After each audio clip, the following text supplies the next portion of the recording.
കൂട്ടുകാരെ എല്ലാവർക്കും നമസ്കാരം. Kerala syllabus maths complete guide എന്ന ചാനലിൻ്റെ പുതിയ വീഡിയോയിലേക്ക് ഒരിക്കൽ കൂടി എല്ലാവരെയും സ്വാഗതം ചെയ്യുന്നു. ഇന്ന് ക്ലാസ് 9 ഗണിതശാസ്ത്രത്തിലെ അധ്യായം 2 പുതിയ സംഖ്യകളുടെ 9ാമത്തെ വീഡിയോയിൽ പേജ് 26-ലെ 4ാമത്തെ ചോദ്യമാണ് നമ്മൾ ചെയ്യാൻ പോകുന്നത്. ഇത് എളുപ്പമുള്ള ഒരു ചോദ്യമാണ്. നമുക്ക് ചോദ്യത്തിലേക്ക് പോകാം. ചോദ്യം നോക്കൂ.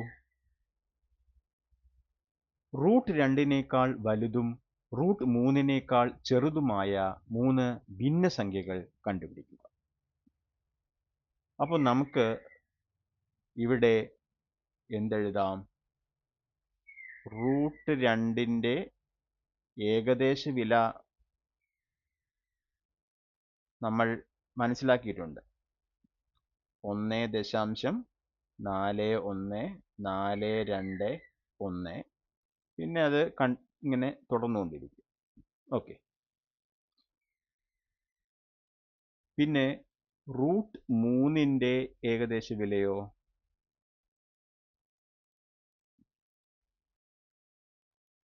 1.73205. ഇതെങ്ങനെ തുടർന്നുകൊണ്ടിരിക്കും. ഓക്കെ. അപ്പം നമുക്ക് ഇവിടെ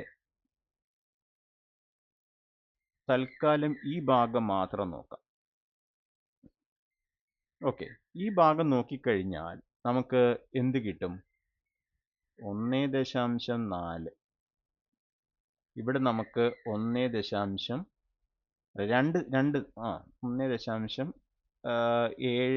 എടുത്തോളൂ. ഓക്കെ. 2 ദശാംശം നോക്കാം. 2 ദശാംശം നോക്കാം. ഓക്കെ. അപ്പോൾ ഇത് 1.41, ഇവിടെ 1.73. നമുക്ക് 1.5, അതേപോലെ 1.6, 1.7 ഇവരെ നോക്കിയാൽ നമുക്ക് എന്ത് മനസ്സിലാവും? 1.41-നേക്കാൾ വലുതല്ലേ 1.5? 1.5-നേക്കാൾ വലുതാണ് 1.6. 1.6-നേക്കാൾ വലുതാണ് 1.7. 1.7-നേക്കാൾ വലുതാണ് 1.73. ഓക്കെ. അപ്പോൾ ഇവിടെ നമുക്ക് 1.41 എന്ന് പറയുന്ന വിലയ്ക്ക് പകരം ഞാനിവിടെ റൂട്ട് 2 എന്ന് ഉപയോഗിക്കാൻ വിചാരിക്കും.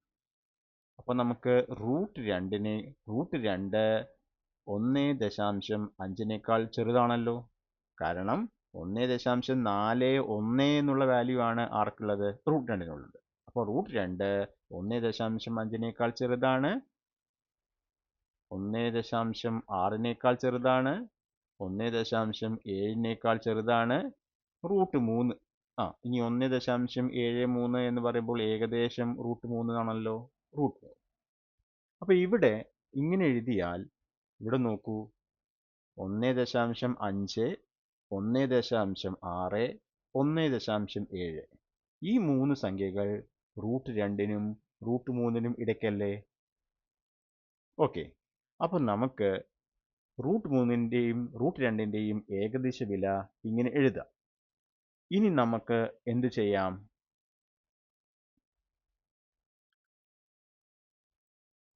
ഇവിടെ റൂട്ട് 2-ൻ്റെയും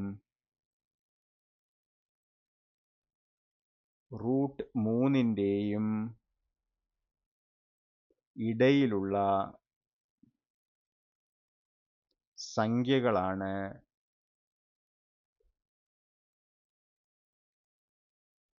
1.5, 1.6, 1.7. നമുക്ക് എന്താ വേണ്ടത്? ഇതിന് ഇടയിലുള്ള 3 ഭിന്നസംഖ്യകൾ കണ്ടെത്തുക എന്നാണ് പറയുന്നത്. അപ്പോൾ ഇനി ഇവരെ നമുക്ക് ഭിന്നസംഖ്യയാക്കാൻ നമുക്ക് അറിയാം. ഇനി നമുക്ക് എന്ത് ചെയ്യാം? 1.5 ഇത് നമുക്ക് എന്ത് ചെയ്യാം? ഇതിൻ്റെ പൂർണ്ണസംഖ്യാഭാഗം 1 ഇനി നമുക്ക് 5നെ നമുക്ക് എന്ത് ചെയ്യാം? 5 ബൈ, ഇവിടെ ദശാംശം കഴിഞ്ഞിട്ട് ഒരു സ്ഥാനമുള്ളത്, അപ്പോൾ നമുക്കത് 10 ഓക്കെ.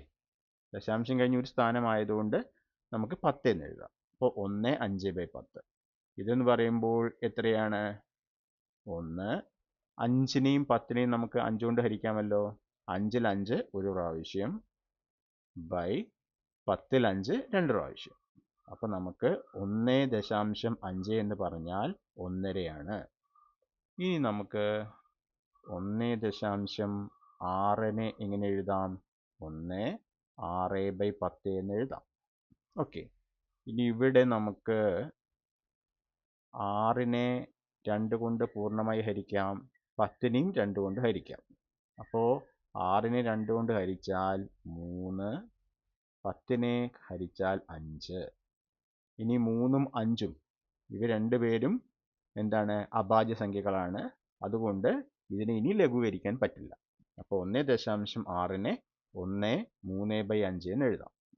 ഇനി നമുക്ക് 1.7 അതെന്ന് പറയുമ്പോൾ 1 7 ബൈ 10 എന്ന് എഴുതാം. ഇതിൽ 7 എന്താണ്? അഭാജ്യ സംഖ്യയാണ്. അപ്പോൾ പിന്നെ നമുക്ക് എന്ത് ചെയ്യാൻ പറ്റില്ല? ഈ 10 പിന്നെ 10 എന്ന് പറയുന്നത് എന്താണ്? 7ന്റെ ഒരു ഗുണിതമല്ല.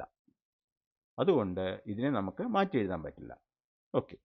അപ്പോൾ നമുക്ക് എന്ത് പറയാം? ആയതുകൊണ്ട് 1 1/2, 1 3/5, 1 7/10 എന്നീ ഭിന്നസംഖ്യകൾ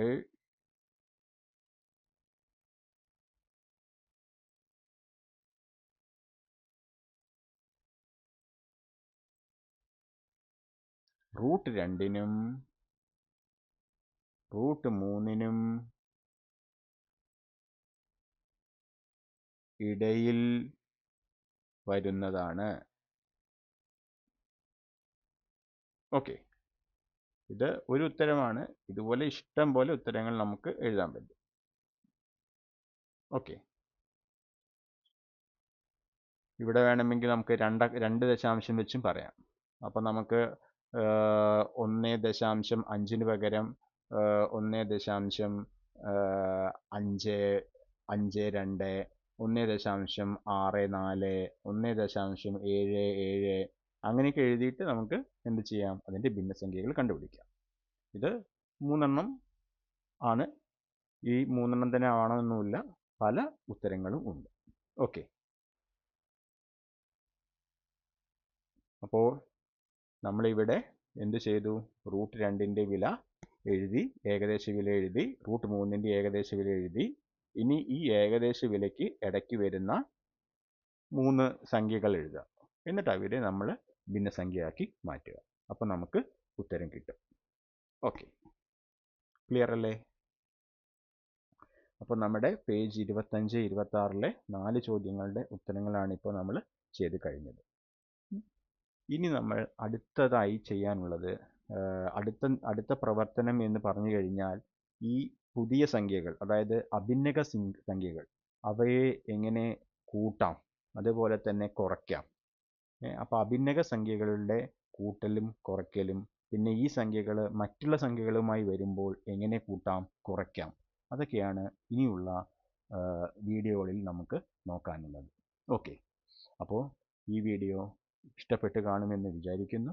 അപ്പോൾ എല്ലാവരും ലൈക്ക് ചെയ്യുക, അതേപോലെ നിങ്ങളുടെ ഫ്രണ്ട്സിന് ഷെയർ ചെയ്യുക, പിന്നെ ചാനൽ സബ്സ്ക്രൈബ് ചെയ്യാൻ മറക്കരുത്. പിന്നെ നിങ്ങൾക്ക് ഡൗട്ട്സ് ഒക്കെ ഉണ്ടെങ്കിൽ കമൻറ്റ് ചെയ്യുക. ഓക്കെ. അപ്പോൾ എല്ലാവർക്കും താങ്ക് യു.